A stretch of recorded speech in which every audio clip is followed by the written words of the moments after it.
Welcome back to another installment of Replay or Reject, PlayStation Classic Edition.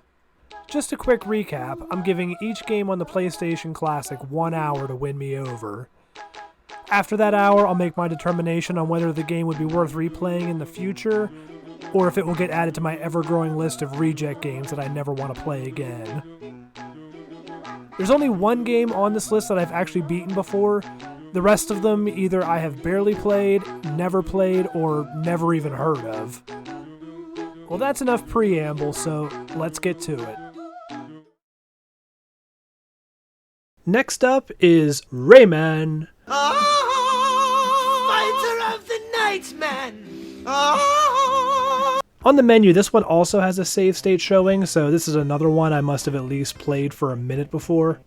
I could have swore I played this one when I was younger too, but when I started playing it again this time, absolutely nothing looked familiar. So maybe I was confusing it with some other platformer. We get a cutesy, cartoony opening cutscene laying out our story. Rayman lives in a happy, magical world full of peace, but one day some douche named Mr. Dark swoops in, beats up Mandella the Fairy, steals the Pro Tune that keeps everything harmonious, and scatters all the Electoons around the world. Basically standard fare for any old platformer game, but hey, not everything has to be Shakespeare. Okay, so I need to name my file here. Something tough. I turned it in, Fryman. We're good. That's never not gonna be funny to me. Jumping into the first level, I noticed I had no attack. I also noticed some stuff that I can't seem to access yet up near the top of the screen. For now, all I can really do is jump. I make it to the end of this section and get a triumphant yeah! As if I just completed some ridiculously impressive feat. Hey, I have rock bottom self-worth, so I'll take any praise I can get. On to part 2 of the level, and we finally have some enemies. However, I still can't attack. I tried jumping on them since some other non-Mario games also let you attack enemies by just jumping on them, but nope, that didn't work either. Not only does it not hurt the enemy, but it hurts you, and has some pretty nasty knockback. Not even 10 minutes in, and I already had to use my first continue. Great start. Okay, let's try that again. This time, I made it a little further and even got my picture taken. I think these act as checkpoints in the levels. Yep, looks like it. Took me a few more tries, but then I did finally beat this part of the level. Now that feels way more deserved. The next section, we just meet up with Mandella the Fairy, and there we go. Finally we can punch. I don't know why we need a fairy to tell us that we can punch things with the fists that we already have, but hey, I'm willing to suspend disbelief. With the ability of my own fists unlocked, I was then able to free some of these Electoons from the opening cutscene, and from what I've seen so far, there's going to be multiple of these cages to open in each level. More importantly though, I can now finally punch enemies, so the game should have been easier from here, right? Wrong. They're throwing a lot of enemies at me already, and I'm still in the first level. Most of my remaining deaths on this level were from failing at the platforming and falling into the water though, and not from the enemies, so it is nice to at least not be completely defenseless. I do eventually power my way through, and after almost 20 minutes into my playthrough, I finally completed the first level. Then I went back to the first level again to see if there's anything else I can get now that I couldn't the first time. I was able to free a few more Electoons, but that was about it. Okay, on to level 2, which is named Anguish Lagoon. That's a really morbid title for an area in such a cheerful looking world.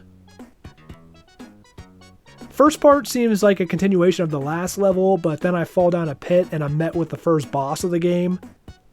It's a mosquito who completely demolishes me. I didn't hear no bell. On round 2 though, I was able to take him down. Not one to hold a grudge, we end up becoming friends, and he helps us fly through a pretty difficult auto-scroller section. There's just so much going on at the top and bottom of the screen that can hurt you, as well as a crap load of enemies again. The only attack we have is that same punch, and it's really hard to hit some of these enemies. I ended up having to use another continue on this level. That's 2 continues between 2 levels. So after making it through the first part of it, Mr. Mosquito goes all hyperspeed for some reason through the last leg. Thankfully there were no enemies, but it still felt like I barely made it. Here we meet up with the fairy again, and now she gives us the ability to hang.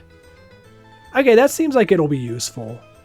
I would often just barely miss platforms and fall to my death, so that's a welcome addition. Again, not quite sure why I need her to tell me that I can use my own hands to do something, but whatever. Back to level 1 one more time, and with my newfound grab ability I was able to get the last cage. I like that. I'm not sure if there's any more abilities to gain in this game, but if so, that's a good way to incentivize replaying levels. I would assume there's more abilities, because why introduce a fairy who teaches you abilities just to have her give you both of them at the beginning of the game and then nothing else? I unfortunately though wasn't able to find out if you do get any more abilities, as I wasn't able to beat any more levels. The Swamps of Forgetfulness had me in a vertical scroller where I couldn't even make it more than a few feet up off the ground. I don't know if there's an ability I need, like a double jump or something, but I just couldn't even make it to that second lily pad. On to Bongo Hills, and I don't think there's any ability I specifically need, but my god is this level hard. Just what we need this early in the game. Ice physics, a ton of enemies, environmental hazards with pretty tight timing, disappearing platforms, moving platforms that you can't see what's under them until it's too late. Then you have to deal with all of that while also having to contend with low health and the archaic system of lives and continues. In 1 hour, I ran through all my lives and continues and beat a grand total of 2 levels. So, is this a replay or a reject? Well, I'm going to slightly bend my rules here and call this one a replay with a caveat. See, right before I shut the game off, I did a quick Google search to see if I just suck at this game, or if this game is really that hard. And it turns out other people also said this game is really hard. The devs though did take pity on us scrubs, and they put in a code that gives you 99 lives. So yeah, I would play this game again, but I'll be abusing the hell out of that cheat code.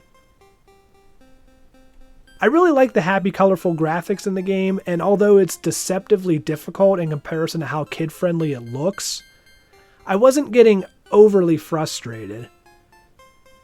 I was getting better the more I played, and even in the music level, I was getting further and further each try as I started to memorize the level layout.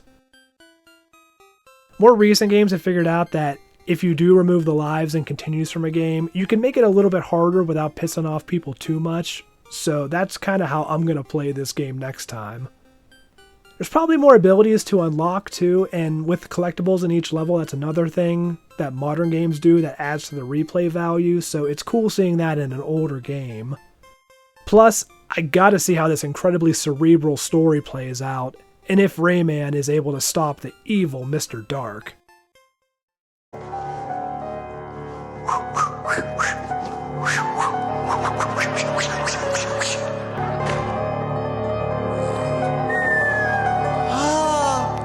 Give me that leg, boy. No.